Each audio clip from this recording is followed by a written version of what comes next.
History's first full sentence using an alphabet was just discovered on an ancient comb, and it's about beard lice.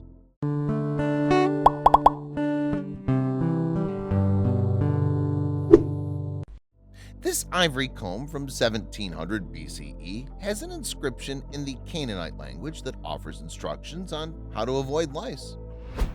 In 2016, archaeologists in Tel Ashish, Israel, unearthed a 3,700-year-old broken ivory comb from an ancient trash pit.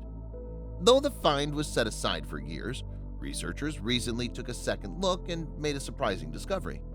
They realized that the comb actually bore an inscription, thought to be the first full sentence ever found in the earliest alphabet. According to a study about the comb published in the Jerusalem Journal of Archaeology, the extraordinary find contains a rather mundane message. Written in the ancient language of the Canaanite, it simply read, "May this tusk root out the lice of the hair and the beard." Though the inscription may be simple, its historical implications are profound.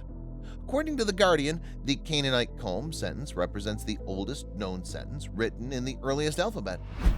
This is the first sentence ever found in the Canaanite language in Israel. Joseph Garfinkel, an archaeologist at the Hebrew University of Jerusalem, who helped oversee the discovery of the comb, explained in a press release. There are Canaanites in Ugarit in Syria, but they write in a different script, not the alphabet that's used until today.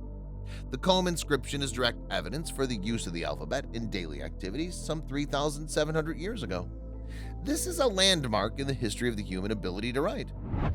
As Gizmodo reports, the comb is 1.38 inches by 0.9 inches and made from an elephant's tusk.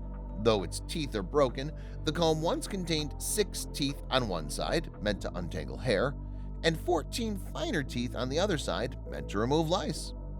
According to a press release about the comb, it apparently did its job. Researchers even found tiny remains of head lice. Garfinkel told Gizmodo that the comb was probably made in Egypt, there were no elephants in Canaan 3,000 years ago, and then brought to present-day Israel, where it was inscribed with its anti-lice message. The Times of Israel additionally reports that it appears that the comb's inscriber carefully etched out 17 Canaanite characters, or 7 words, but made the letters smaller and smaller as they ran out of space. Because ivory was an expensive material, researchers believe that the comb probably belonged to someone of high social status.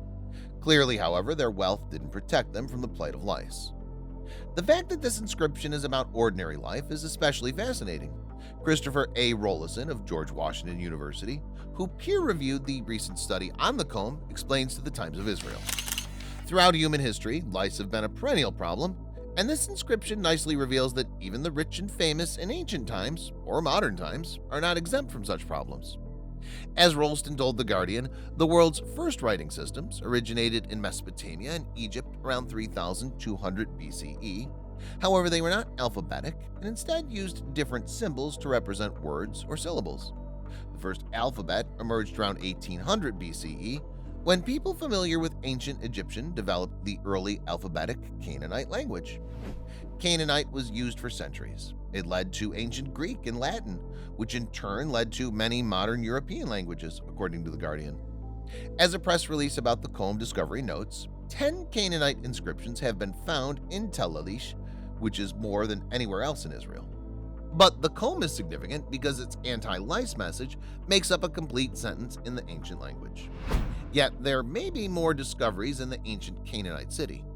As Rollston told the Times of Israel, the trash heap where the comb was discovered was offered up a number of other exciting finds as well. This Bronze Age inscribed comb joins a chorus of important inscriptions from this crucial ancient site. And these inscriptions from the Bronze and Iron Ages are written in a variety of different languages and scripts, he said. Literally, this is quite a sight.